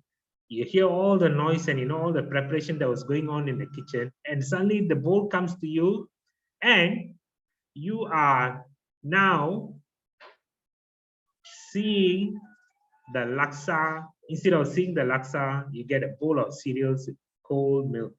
That's terrible, isn't it? Now, so you sit down to your assistant and he says, hey, I asked for laksa, why you bring this? And she tells you, I forgot how to prepare laksa. And then, I don't know, I think you should heat some cereals for today. You will rile you up, you will get very upset. Okay, so you sit down and talk to this assistant again. And then you show her a YouTube video how to prepare laksa. And she says, okay, I'll prepare for you. So she goes in and all the noise is happening in the kitchen. And she comes back to you with a bowl of instant noodles. Okay, how would you feel again? You will feel terrible. Now, what is happening? Your unconscious mind, your assistant is your unconscious mind who's your servant, but consciously you want something, but because she doesn't know what to do, or she thinks that you need something else, she's operating at its own pace and is doing what it likes to do, and you will never going to get your laksa. Okay, you're going to be very, very upset. So what needs to be done? We need to do something. Okay, we need to align. We need to align this conscious mind with the unconscious mind. Okay, so what we need to do? So now you have to train your assistant, work with the assistant, and then you show her how the laksa is made. You enjoy, and she has some, and next time she knows that you want to have laksa, you ask for it, you will get one. Okay, so like that, you have to align yourself. You have to align yourself for success. You have to align yourself for health. You have to align yourself for emotional well-being. You have to align yourself for peace and harmony. And what can you do? How to align yourself? Is through your breath. You can do that through your breath as well. One of my favorite songs from Police. Yeah, every breath you take and every move you make. Have you heard this song? Yeah, I think some of you can relate to this song. Every breath you take, every move you make, every bond you break, every step you take, I'll be watching you. Your breath is so conscious and it is always watching you with your spirit. Okay, so you need to do something. Right? It is something that is being done every single day, right? And it is always looking at you, and you have to become mindful of your breath. So let's do a simple exercise, okay, to observe your breath. Okay, just become mindful of that. Close your eyes and breathe in and breathe out. Take it just a normal breathing. Okay, now observe as you're breathing. Are you breathing through your left nostril, or are you breathing through your right nostril? Just become mindful. And as you breathe in, as you inhale, notice the cold air that you're inhaling. And what happens to the air? As it hits your nose, it goes right to a particular spot and it becomes warm, it goes into your system. As it goes into your lungs, feel what it's like. And as you exhale, observe the air that you're breathing out is warm. It is not the cool air that you breathed in just now. And also observe that the air that you're breathing in is going up to a certain distance And then naturally, you start to breathe in again. Observe all this wonderful mechanics that is happening about your breath. And as you do, notice what the breath is doing to your body. Is it making you feel calm? Is it stressing you? Is it helping you to keep your focus? Just become aware. All you have to do is just to become aware of your breath. As you become aware of your breath, now observe what is happening. Are you calming down? Are you feeling peaceful? Or are you being more stressed? Just become aware. And notice what's happening to your body. Observe your left side and your right side.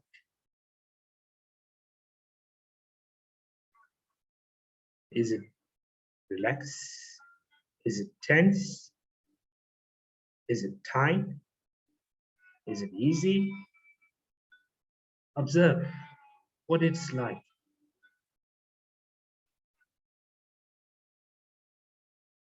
As you observe your breath,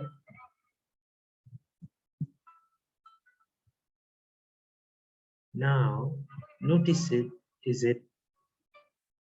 Are you breathing very fast or are you breathing slowly? Is your breath rhythmic? Is your breath rhythmic? Or is it happening at a intermittent pace? Whatever that is happening, just be an observer. Just be an observer.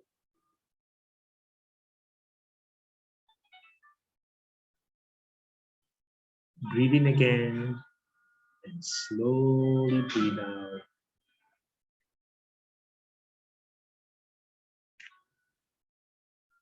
And now gently open your eyes. Now, have you ever observed your breath like this? Have you ever tried experiencing your breath like this? We all breathe and we know that it keeps us alive. We stop breathing and no more, right? But the fact that you're alive and you're experiencing all this, notice, suddenly you start to appreciate your breath.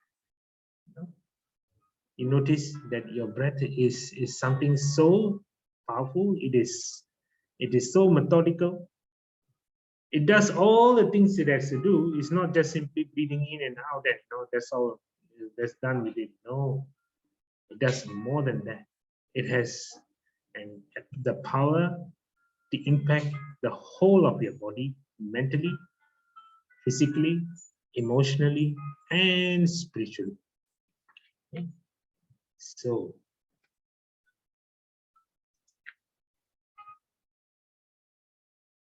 an effective yoga technique to manage stress. What can we do? Okay. We're going to practice the Lotus Mudra. Okay, so you're going to put your palm, raise your hand together. Okay, raise your hand together, and this is what you're going to do. Okay, place your palm together. Okay, your fingers touching, and your thumb on the other hand, and stretch up, and put it somewhere closer to your chest. Okay, and stretch, relax, breathe in and breathe out. Now, we're going to chant as a particular sound, okay? And we're going to chant yum, yum, okay? So before we need to chant this yum sound, we need to activate the sound, okay? One of the ways to activate the sound is Om, yum.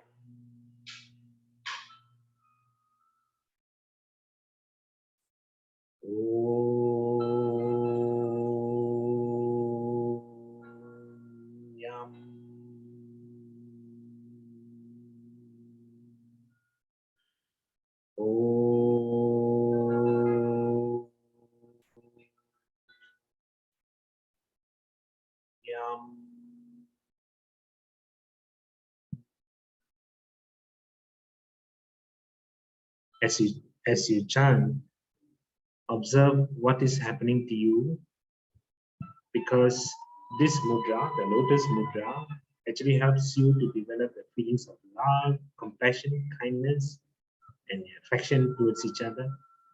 And also this mudra kills negative feelings like hatred, anger, and it clears a lot of misunderstanding from the body, from your mind, and from your emotions. Okay, whatever misunderstandings that you have, you can clear it. Yeah, so gently hold this, and let's do 6 counts.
Just be in that space, feel it. Notice how your body is. What are the emotions that you are experiencing now? Just be an observer. Observe.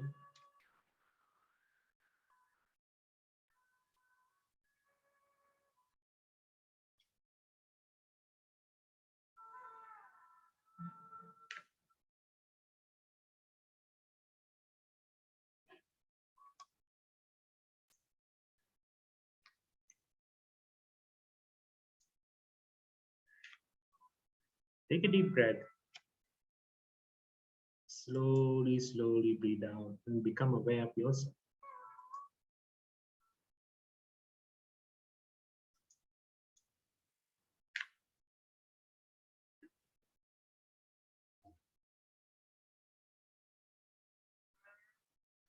So this mudra also opens up your heart center. It helps you to feel a lot of love and compassion. Yeah. And you can practice this. Okay. A lot of people ask, Mahesh, you raise your hand again. You have a question, you can unmute and ask.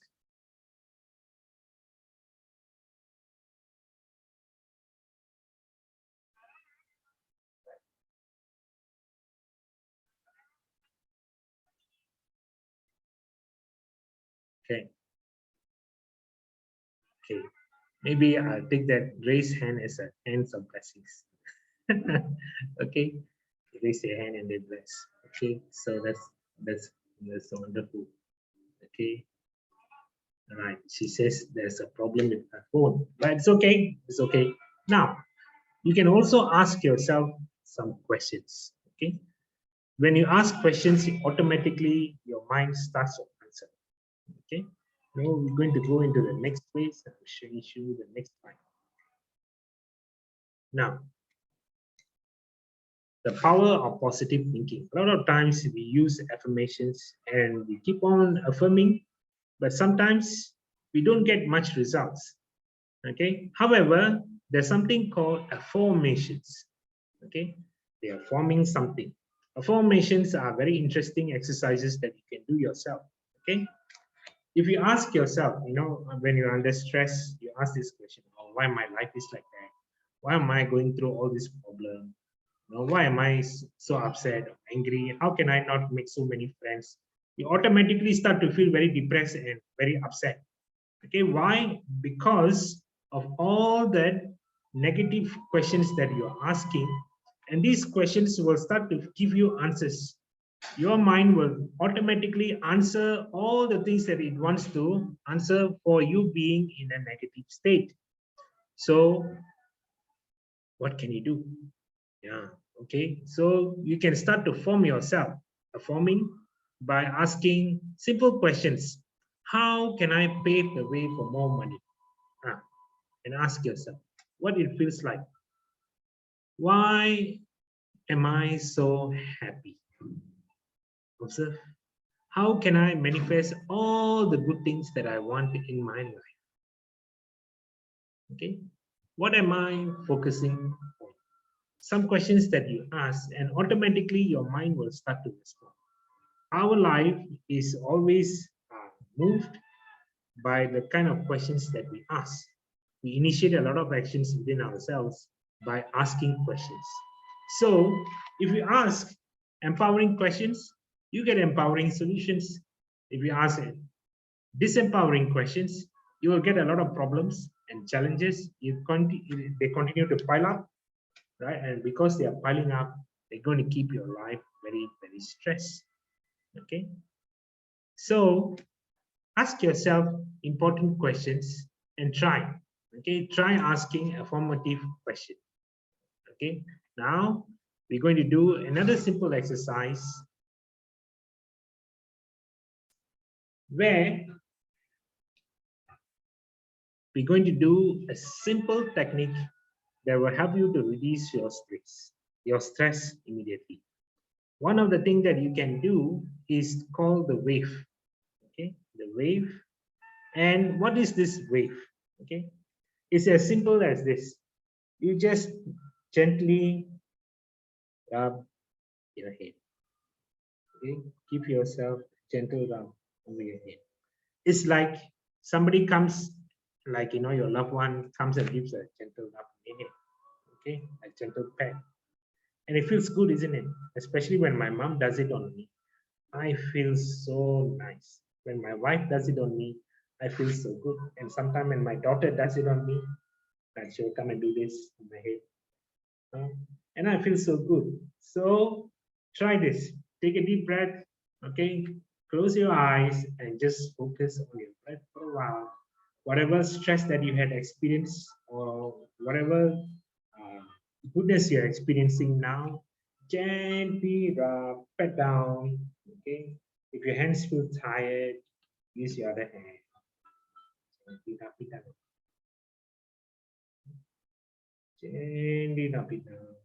And just feel what it's like to pet yourself. Yeah? Does it feel good? Feeling happy? Feeling joyous? Feeling free? If you like to use both your hands, you can. Yeah. Feels nice. Feels very, very nice. Yeah. Try. Okay. And you notice that you're becoming much calmer and more relaxed. Simple things that you can do to yourself and for you to release all that stress that you're keeping within yourself. Yes, back. Okay. Another one. When you're busy, when you're very, very busy, right? Despite all the COVID activities that's going on and all this home stay homes and working from home and whatever home, yeah, but people are still becoming increasingly stressed, right? So one of the simple exercise that you can do is to something called the squeezing the nasal bridge. Okay, what is the nasal bridge? This is your nasal bridge. Okay, this area here. Okay, so gently place your fingers and just touch on the nasal bridge. Okay, and observe what's happening at your nasal bridge. You will suddenly find there is a sensation, some kind of tingling sensation. Just breathe and breathe out and just feel nasal breathe. When you feel something there is like an intense feeling, it could be some kind of vibration, or it could be some tingling sensation, whatever that you feel, gently squeeze. When you feel that, gently squeeze the nasal bridge, breathe, and relax.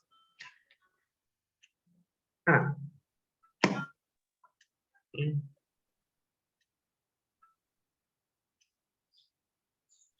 This is something that you can do for yourself, not for the other. Nobody likes to be touched on the face. Don't do for somebody else's nasal bridge, but for yourself.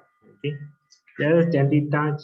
You will feel the sensation, and when you feel it, give a gentle squeeze and relax and breathe in and out. And you will start to feel picked up. I feel nice and comfortable. Yeah, I'm feeling less stressed now. So this is something that you can do as well. Now, this is the bonus that I want to share. Many of you have problems sleeping. Okay, many people have got experienced challenges with sleeping. Right? They're just thinking so much in their head. They're very worried. They don't know what to do. Okay, I'm going to teach you winking. 40 winks. I call it the 40 winks exercise. Okay, and when you do this exercise properly, you will naturally start to yawn and you go to sleep. Would you like to experience it? Would you like to try? Yes? Okay, good. Okay, very simple. Okay, all you have to do, open and close your eyes. Okay, very rhythmically. Okay, slowly do it. Look at me first, huh? Okay, observe what happens to me. Okay, so my eyes closed now. I'm going to open. I'm going to slowly close. Open, close, open, close, open, close, close, open, close. See? See, you automatically start to yawn, no? And what happens? You will start to feel a little tired, and all you have to do, just lie down on your bed and go to sleep. Okay? Now, let's try. I would like you to try.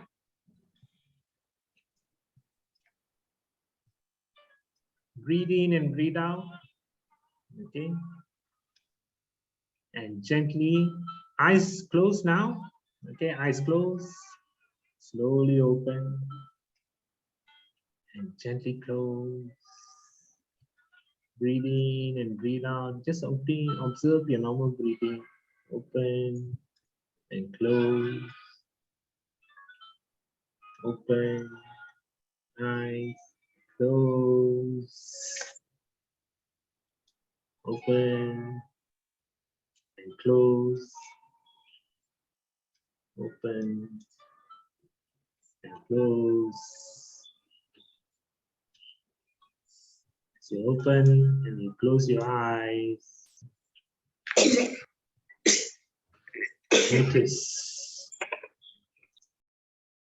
Notice what's happening to you. Okay, how many of you felt you're about to yawn or you actually yawn?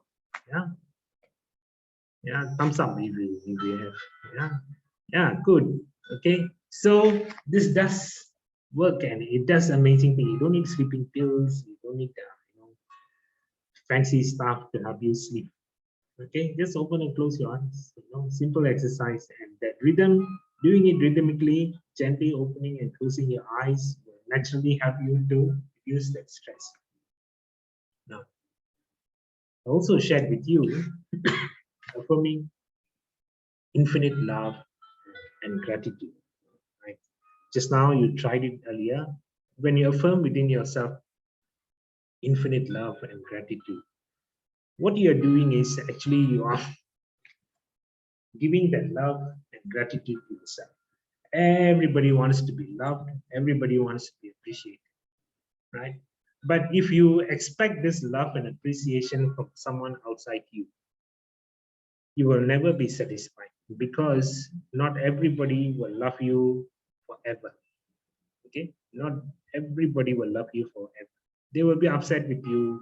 There will be disagreements, displeasure, and confusions, doubts, and so they can never love you, and nobody will appreciate you forever as well, right? But we can say, oh, I can go and tell my wife, hey, when you want to marry me, the time you said, I love you, and we had such a wonderful connection, and we could be eye to eye. There's a magnetic feeling, and all the things that I would want to share. Now down the road, after so many years, I don't feel that anymore. I don't see that love. I don't see that, blah blah blah blah. Right? But this is natural. This is natural. Yeah. It's not that she doesn't love me. She still loves me. She still cares for me. However, what is also happening is that she may not love me, or she feels that no need to show this love and appreciation. Same old man, what's that do? I still do what I do, so it's the same thing. But I may feel that I need that attention and love. But I will always be upset. Okay, but there's something that keeps you alive, your spirit within yourself. Okay, and this spirit that keeps you alive, it does because it loves you. It loves you, and it is the only force that can keep you alive, the spirit within you. Yeah, the spirit within you is the only force that keeps you alive, and this spirit within you does it because it loves you. Okay, and it will keep on doing for the rest of your life until your last day. But you notice something? Your loved ones may be there, but they cannot keep you alive. They can provide you food, they can provide you care and support, whatever, but they cannot keep you alive. But your spirit does. So if you give love and gratitude to your spirit, can you imagine how powerful that experience is going to be? How empowering that it's going to be? So let's try again. We're going to focus on your spirit within you. Okay, take a deep breath. And now you don't need to place your hand on your heart. Just relax, because you know where to focus. Okay, take a deep breath, breathe in and breathe out. And close your eyes. Just focus on your breath and affirm within yourself infinite love and gratitude. Infinite love and gratitude.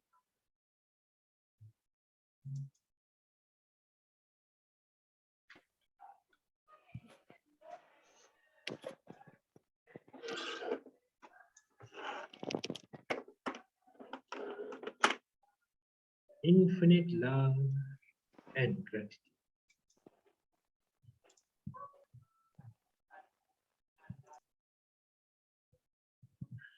Breathe and breathe out.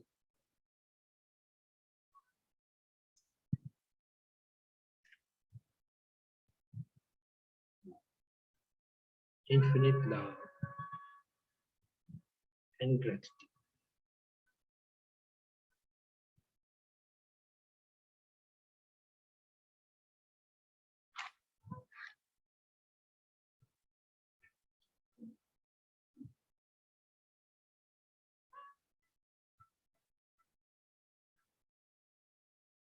Breathe and breathe out.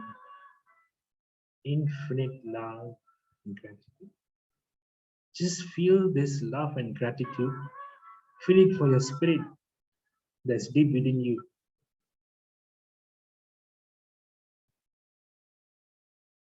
Give that love and gratitude to your spirit and feel it.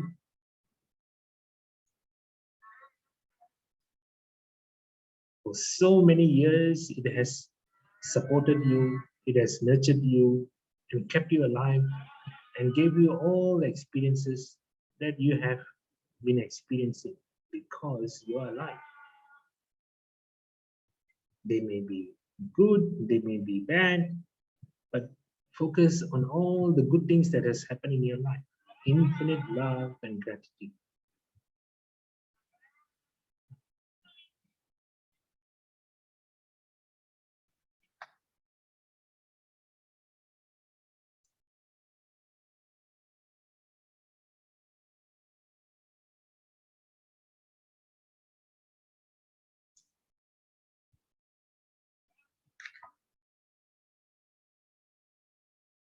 As you feel this love, focus what it's doing to your whole body. Experience your whole body, infinite love and gratitude. Wherever you feel any tension in yourself, wherever you feel pain, infinite love and gratitude.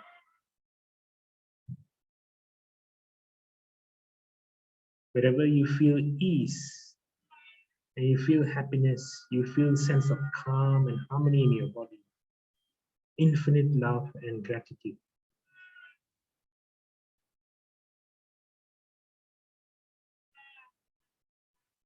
Whatever thoughts that you may have in your mind, infinite love and gratitude.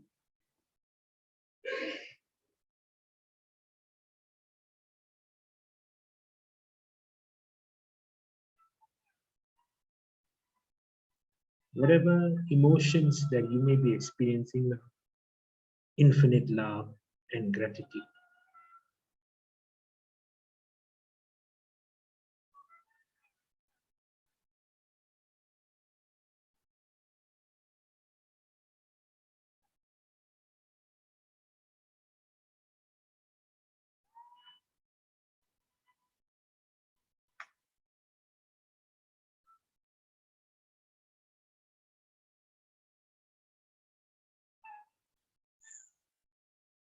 Whatever you may sense about your spirit, infinite love and gratitude.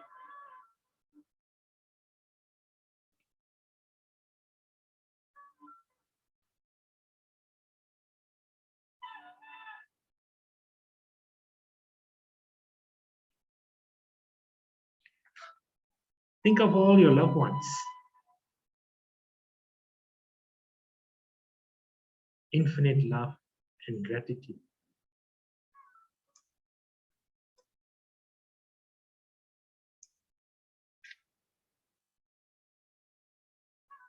Think about all your friends.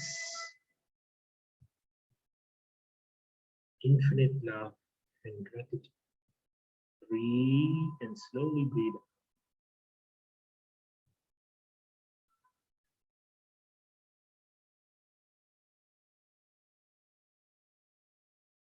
And recall all those people that you may have chanced upon in your life, this lifetime. Some you may remember, some you may recall, some you do not remember at all. They all had been there holding that space with you. Infinite love and gratitude.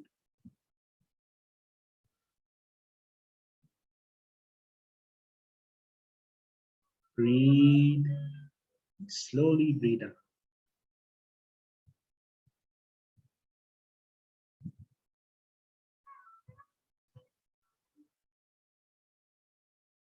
And think about all those people who have supported you in this journey, in your life.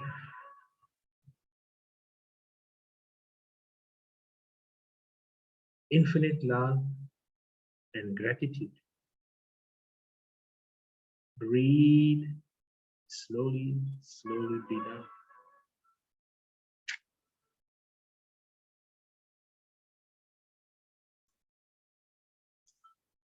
As you breathe and you breathe out, slowly, when you feel comfortable, you can slowly open your eyes and become aware of yourself. Be present.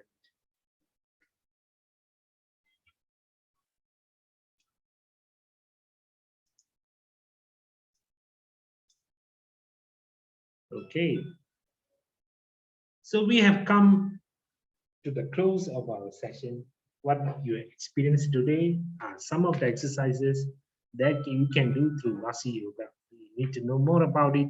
You can always reach out to me and we can organize sessions for you, and you can have a hands-on practice of these Rasi Yoga exercises and experience the sense of calm, peace, and empowerment.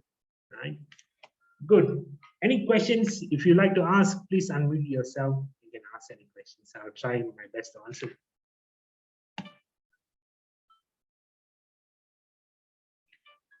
Or you can write on the chat if you like. If you yeah.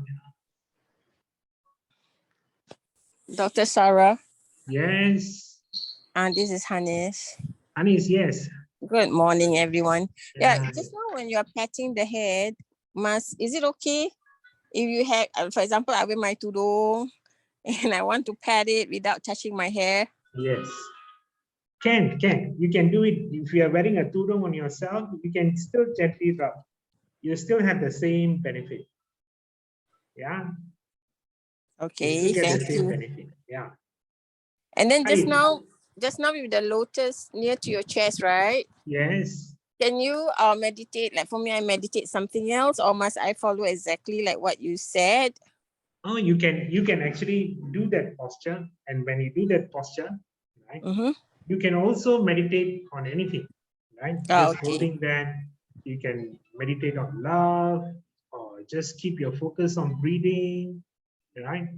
And where are the thumbs? Is it touching also? Which one? The thumbs. Yes. The thumb are touching. Oh, okay. Yeah, they're touching.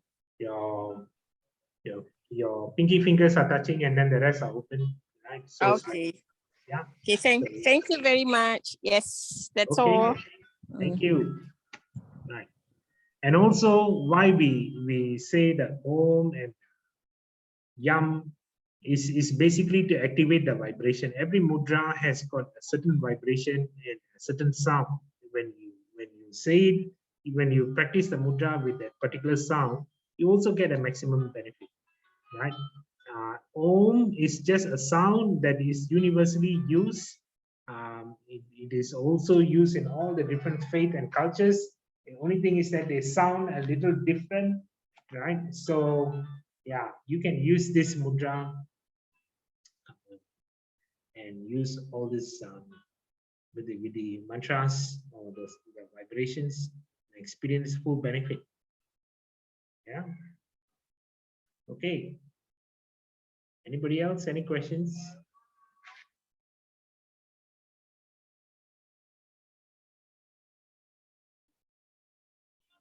No? Okay. I guess we will come to a close, and thank you for joining us for the morning session of this health and wellness symposium. In this health and wellness symposium that we started, and I want to thank Sonia and Catherine Peter for sharing their insights and demonstrating all the yoga exercises this morning. It was wonderful, and we learned so much from them, and I'm amazed, how Catherine is so flexible. She's very young, and you can see that, she can twist and turn and do all this, which we can also do. We will be able to do if you put enough practice. She achieved this because of her practice. And she's very dedicated to her exercise, and so she practiced so much. So wonderful. Okay, like that. Also, Sonia has put in a lot of energy and effort into learning yoga, and she practices very beautifully as well. I've got a lot of wonderful feedback from my friends who practice with her, and she also very gentle and very patient. This is what many of them have shown. Okay, she's very, very patient and very gentle and kind to them. She doesn't punish you. Some teachers, I've been to some yoga sessions before. The first thing itself they do on posture, and I said, "Oh, finish, I cannot do." Yeah, I get very frightened and said, "I don't want to go." Feels like a jig instead of doing something very gentle. So yeah, it's nice to have these wonderful practitioners amongst us. and they will be coming on board to share more things in the future, and we will be having some wonderful sharings to give you as well, right? And thank you for all your blessings, and I look forward to hear and and see you this evening. Join us this evening. We have some doctors who are coming on board and sharing some interesting excitement, and there's a talk about excessive happiness and how to overcome stress, attitude towards health as a holistic perspective that being given, and then about women's wellness. So the trends that about women's wellness, I'll be just giving you a keynote address about how we could incorporate all those health practitioners together. I'll be sharing some information about that, and then about work and wellness balance. Yeah. So I see you this evening. Thank you very much, and have a wonderful Sunday. Right. Take care. Bye. Thank you, everyone. Thank you. Thank you very much. Yeah. Thank you, Bye. Bye, Doctor. Angie. Thank you. Bye-bye. Bye.